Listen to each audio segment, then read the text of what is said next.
Bienvenidas, bienvenidos a una nueva emisión de nuestra Agenda Común por toda la plataforma comunicacional de Punto de Corte. Hoy lunes 28 de abril del año 2025, siempre con los derechos humanos como eje transversal. Como siempre, un gusto, José Gregorio. Un gusto, Vanessa, un gusto estar con ustedes, amigos, en esta tarea de construir y de plantear soluciones al problema multidimensional que vive el país. Esta semana comienza la campaña electoral. Esperemos que los derechos humanos también estén presentes dentro de todo lo que es el escenario de discusión que se va a presentar desde mañana hasta el 25 de mayo. Y nosotros vamos a conversar el día de hoy con el doctor Alonso Medina Roa, abogado, además muy conocido defensor de derechos humanos en nuestro país. Gracias por acompañarnos. Un placer. Bienvenido. Gracias por estar con nosotros. Doctor Medina, empecemos con la propuesta de canje. Bueno, si esa expresión tiene Aplica. legitimidad, legalidad, que hizo el presidente de El Salvador, Nayib Bukele, al gobierno venezolano y que el gobierno venezolano rechazó, Sí. por cierto. Yo creo que esto lo podríamos, primero hay que verlo, podría tener diferentes ópticas, ¿ok? Para analizarlo. Si lo vamos a ver desde la óptica jurídica, evidentemente nos causaría muchísimo ruido. ¿Por qué? Porque lo primero Claro. que debemos preguntarnos es cuál es la causa penal que se le sigue a ese grupo de venezolanos que están recluidos en El Salvador. Seguidamente nos preguntaríamos cuál es el tribunal competente que sobre al cual están ellos a la orden de cuál tribunal competente en El Salvador. Y por supuesto, cuál es el delito por el cual acusaron o condenaron a esas personas. De tal manera que desde el punto de vista jurídico se nos pone muy cuesta arriba entender la propuesta del señor Bukele. Ok. Si lo vemos desde el punto de vista político, evidentemente que es una propuesta que podría ser atractiva no solo para las personas que están privadas de libertad en El Salvador, sino también a las que están privadas de libertad acá. Sería una propuesta desde el punto de vista social muy interesante para los familiares de los presos de El Salvador y las personas que están detenidas en Venezuela por causas políticas. De tal manera que tendríamos que ver Entonces no es legal, no es legal, pero sí política. ¿Cuál es la visión? Si es una visión política, entonces, bueno, ¿quiénes son los actores llamados a sentarse en la mesa para conversarlo desde el punto de vista político? Pero evidentemente que hay cosas que nos generan todavía mucho más ruido. ¿Cuáles? ¿Qué cosas Por ejemplo, le generan si ruido? el señor Bukele hace el planteamiento del canje, como lo ha planteado, como se ha comentado, entonces eso nos permite afirmar que el señor Bukele tiene capacidad de disposición de ese número de personas que están privadas de libertad. Porque no lo suelta. Es decir, que el señor Bukele tiene bajo su custodia este grupo de personas que puede disponer, tiene una incidencia directa. Entonces vale la pena preguntarnos nuevamente, ¿cuál es la forma, cuál es la cualidad en la cual el señor Bukele tiene este grupo de venezolanos acá? ¿Y por qué? ¿Y por qué te lo refiero? Secuestro. Porque si bien es cierto, o es un hecho conocido, que fueron remitidos de los Estados Unidos a El Salvador y que esto atiende a un ordenamiento jurídico norteamericano, que estemos o no estemos de acuerdo, pero le quisieron dar algunas pinceladas de carácter jurídico, hay que ver, hay que ubicarse en el tiempo. ¿Cuándo esa ley que se invocó, se aprobó esa ley que se invocó? ¿Qué ha pasado en los últimos años, los últimos siglos con respecto a los derechos humanos, con respecto a las leyes que regulan toda esta materia? Por ejemplo, conocemos las reglas Mandela. Sí. ¿Cuándo fue aprobada? ¿Cuándo tuvo la última reforma? Algo que ocurrió muchísimos años después a esta ley de enemigos extranjeros. ¿Y qué nos refiere la ley Mandela, entre otras cosas? Que las personas deben cumplir la pena donde ocurrió el hecho o cercanía a su residencia. Entonces es ilegal que estén en El Salvador. Valdría la pena preguntarnos, ¿el señor Bukele cumple con las reglas Mandela? ¿Cumple con la normativa internacional que regula todo el tema penitenciario? Evidentemente que son reflexiones que debemos hacer. ¿Por qué? Porque si nosotros vamos, inclusive queremos ir un poco más allá, a veces nos cuesta entender las políticas públicas del gobierno norteamericano sobre este tema. Hay quienes dicen, no, es un tema meramente migratorio, pero la narrativa, el discurso que nos han vendido no es que solamente un tema migratorio, sino que se vinculan con algunos hechos. Entonces, bueno, surge otra inquietud, que del derecho penal, desde el punto de vista conceptual, el derecho penal es un derecho penal de actos, no de autor. Cuando una persona es procesada por una causa penal, es por el acto, no por las condiciones subjetivas que podría tener el individuo. De manera que hay Hay Pero mucha por lo que tela. usted dice, hay un incumplimiento absoluto en Hay un todo. cumplimiento desde el punto de vista de los conceptos jurídicos, hay un cumplimiento sobre la normativa procesal y hay mucho tema, mucha materia, mucha tela que cortar con respecto a este tema. Yo creo que solo si vemos desde el punto de vista criminológico el enfoque o las políticas públicas que han diseñado el gobierno norteamericano, es cuando medianamente podríamos entender unas tesis criminológicas que el otro día las conversaba sobre las tesis de la antropología cultural, Sí. un poco lo que se acogió para la persecución de los gitanos, de los judíos en algún momento, inclusive de los negros. De tal manera que se han desempolvado algunos conceptos para diseñar políticas públicas que evidentemente genera una afectación Que de un estaban número superados importante. Por supuestamente. supuesto, conceptos superados Pero hoy en día. Entonces hay todo un retroceso en el tema de derechos humanos en el planeta. Entonces, porque por lo que nos está diciendo Bukele, birla todo lo que es el tema del derecho, incluso internacional, del trato de prisioneros, porque no hay una justificación para que ellos estén en El Salvador.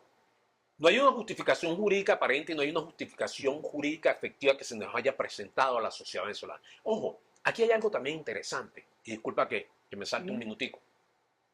El tema de las personas privadas de libertad en El Salvador es tan alarmante como las personas que están privadas en libertad en Venezuela por causas políticas. Claro. Ahora, son dos situaciones distintas. ¿Por qué? Evidentemente, como venezolanos, tenemos que resaltar en nuestro gentilicio ese planteamiento de trasladar ese grupo de venezolanos a El Salvador sin causa alguna con respecto a la legislación salvadoreña, la legislación venezolana, evidentemente que es una ofensa al gentilicio venezolano. Y esto tiene que ser, independientemente de la posición política o la simpatía política que podamos tener, a mí me cuesta aplaudir por una causa política esta situación. Le preguntamos, ¿no sería una forma de que consigan la libertad? ¿No sería válido? Sí, por eso hablaba que desde el punto de vista social, desde el punto de vista político, sería los un mecanismo venezolanos allá. expedito para procurar la libertad y habría que agotar cualquier cosa. Nosotros inclusive hemos solicitado ante la excelentísima embajadora del Salvador, ante la Organización de Estados Americanos, le solicitamos información formal, porque este es un tema que no lo podemos agotar simplemente en el discurso, se necesitan acciones en concreto. Nosotros en nuestra ONG solicitamos información. Evidentemente que El Salvador ha sido poco receptivo tanto a la solicitud realizada por organizaciones. ¿Qué información querían? Por supuesto, el listado, por supuesto, las condiciones en las que están. Entiendo que las autoridades nacionales también han solicitado por las vías diplomáticas, por los canales diplomáticos, tal información, pero evidentemente que es preocupante que se pretenda incluir el tema de los privados de libertad en El Salvador con un tema de esa narrativa política internacional en favor o en contra de Venezuela. ¿Cómo podemos aprovechar que se puso sobre el tapete el tema de los presos políticos para mejorar o para tratar de impulsar la resolución de los casos que tenemos en Venezuela con irregularidades de personas presas por causas políticas? Mira, recordemos que en Venezuela aproximadamente, como lo referíamos anteriormente, tenemos aproximadamente 900 personas detenidas por causa política. Ninguna sociedad que tenga esa cantidad de personas privadas de libertad, podríamos hablar de estabilidad social o de una sociedad que está en calma. Esto nos tiene que generar obligatoriamente muchísimo ruido como sociedad. Evidentemente que una de las cosas que siempre hemos apostado es a la resolución política de este tema, bien sea por una amnistía o por un indulto, o por supuesto por un proceso judicial donde se respeten los lapsos procesales, donde se respeten las garantías, donde se respete el derecho a la defensa, donde tengamos un juez imparcial, independiente, apartado de toda la diatriba política. Evidentemente, esto sería una perfecta demostración de reconciliación y de reencuentro en la sociedad. Estamos en puerta de un proceso electoral, estamos en puerta de un nuevo escenario político. Ojalá que el tema de los privados de libertad no se olvide, no se opaque por el tema político, por este debate político que estamos en puerta a tener. ¿Amnistía o indulto serían las vías más expeditas? Recordemos que el indulto es un acto propio del Ejecutivo, es decir, del Presidente de la República, conforme a la Constitución, y la amnistía es por vía legislativa, es decir, por vía de ley, que obviamente sería el órgano legislativo el llamado a dictar una ley que involucre esta situación. El poder en Venezuela ha dicho que avanzar hacia el perdón o hacia ceder, como ellos lo llaman, ante quienes han atentado contra el Estado, sería promover la impunidad. Mira, ¿A qué yo creo que responde? ese argumento sería un poco divorciarse de la historia política venezolana, de la historia política latinoamericana. Recordemos que hemos tenido a lo largo y ancho del continente por años todos estos conflictos políticos que se han desarrollado en la región en diferentes tiempos y siempre la amnistía o el indulto, la resolución política ha sido la vía más expedita y la vía que ha generado mayor efectos satisfactorios para la sociedad. Esto no hay que verlo como un tema individual o como un tema de sector político. Lo que falta es la voluntad realmente a esto. Lo tuvimos en Venezuela, en Argentina, Perú, Chile. Hay ejemplos sobre esto. Doctor Medina, lo que entendemos entonces que más que canje, usted plantearía la amnistía o el indulto En cuanto a los privados de libertad por razones venezolanos, políticas. evidentemente que esto. Y también, recordemos que hay una herramienta histórica en la política ¿Cuál? que ha surtido siempre un efecto único y maravilloso: el diálogo. Claro. El diálogo ha sido por excelencia la O la guerra. herramienta fundamental para la resolución de conflictos políticos y para el entendimiento de la sociedad. Hay quienes lo han satanizado, pero la herramienta ciudadana más expedita, que genera mayor efecto en la historia del mundo, ha sido el diálogo, el entendimiento. Pero por lo visto el diálogo no se ha producido entre quienes deben dialogar para encontrar estas respuestas, al Evidentemente menos. que un diálogo demanda honestidad, sinceridad, vocación y objetivos comunes que benefician a todos los sectores. ¿Quiénes deben dialogar para pensar en la libertad de los presos políticos o presos por razones políticas? Por supuesto, la sociedad venezolana, ¿Quiénes? el Ejecutivo Nacional, representante de ONG, representante de los familiares, de los privados de libertad, los mismos privados de libertad. Hay que buscar una herramienta, hay que buscar un mecanismo. Ahorita recientemente superamos la Semana Santa, vemos una sociedad con mucha alegría. ¿Y por qué no podemos extender esa alegría A esas Esa familias. discusión. a todo eso? ¿Por qué no tomamos eso, de ese ejemplo? ¿Por qué no tomamos esos ejemplos de ver que ciertamente Venezuela puede reencontrarse? Yo creo que aquí la confrontación, las posiciones políticas, todas las conocemos, todo el mundo conoce mi posición política, la de cada Claro. uno de nosotros, y hay que respetarla. Pero, evidentemente, que hay que buscarle solución a todos los temas que nos preocupan. Doctor Medina, ¿es cuestionable la propuesta de Bukele por Bukele?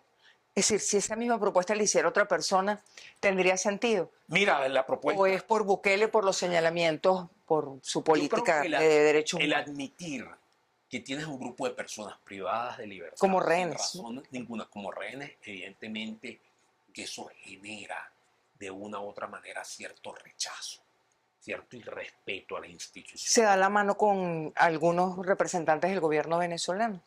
Sí, yo creo que puede ser tan sancionable de un lado o de otro. Ahora el tema es cómo resolvemos, cómo traemos a eso. O sea, el mecanismo es ¿Cómo traemos perverso. eso? El mecanismo es perverso, perfecto. Evidentemente que a veces no nos podríamos también sentarnos a detener, bueno, ¿cuál es la causa de la causa? ¿Por qué esas personas migraron? ¿Cuál fue y llegar ahí al problema social, al problema político? Pero bueno, mira, vamos a ir solucionando cosas por punto. Se trataría de liberar, que Bukele libere a los venezolanos allá y que Maduro libere a los venezolanos aquí. Mira, ¿Sería habiendo ese admitido el señor planteamiento? Bukele que tiene bajo su tutela este número importante de venezolanos, evidentemente que él es el llamado a tomar una acción de forma inmediata. De lo contrario, ¿Amnistía o indulto también? no, él No. simplemente, como diríamos en el Los ámbito encarcela. popular, un plumazo, Un porque plumazo. evidentemente O sea, Bukele porque puede está en dar sus un manos. plumazo. él lo admitió, o sea, eso es un planteamiento de él. Bukele puede dar un plumazo y Maduro podría dar otro. Maduro también podría O sea, dar. los dos Dios, plumazos. Dios quiera que suceda, Dios quiera que tengamos una nueva sociedad en Venezuela. A partir de eso. Doctor Medina, no queremos cerrar, aunque ya estamos sobre la hora, sin hablar sobre los presos políticos militares en nuestro país. ¿En qué condiciones están? Condiciones deplorables, con un retardo judicial importante y evidentemente con una preocupación en la sociedad y con una preocupación dentro de las Fuerzas Armadas Nacionales. Ver tantos militares presos por causas políticas, Claro. evidentemente que nos permite manifestar nuestra preocupación sobre lo que está ocurriendo internamente en la Fuerza En la Armada. Fuerza Armada internamente, todavía. Aparentemente tenemos una situación que a veces no queremos ver, pero con un detenido, un militar detenido evidentemente por una causa política, es porque dentro de la Fuerza Armada hubo una situación de carácter político que generó inconformidad. De esos presos políticos, 900, ¿cuántos son militares? Aproximadamente 100 y pico personas militares. Es decir, la lectura que usted hace es que hay malestar. Es reflejo de un malestar. Presos, militares presos por causas políticas, evidentemente eso nos indica que puede haber un malestar. Recordemos cuál ha sido la historia de nuestras Fuerzas Armadas, cuál ha sido la historia de la seguridad social dentro de las Fuerzas Armadas, cuál ha sido cómo ha sido la profesionalización de las Fuerzas Armadas, cómo era el tema de los ascensos. O sea, hay un tema que revisar en las Fuerzas Armadas, que no lo queremos ver en otra cosa, pero cuando vamos al hospital militar, cuando vamos al IFA, vemos, mira, un momentico, ¿qué está pasando? Está pasando aquí. Doctor Medina, muchísimas gracias. Gracias por acompañarnos, gracias por estar con nosotros el día de hoy. Nosotros despedimos esta conversación con el doctor Alonso Medina Roa, abogado, defensor de derechos humanos, y nos despedimos como siempre con el agradecimiento público a toda la plataforma comunicacional de Punto de Corte, a los medios aliados como Doble Vía y El Martillo, y a ustedes por habernos acompañado hasta aquí y por seguir fielmente este esfuerzo por construir una agenda común. Hasta una próxima oportunidad.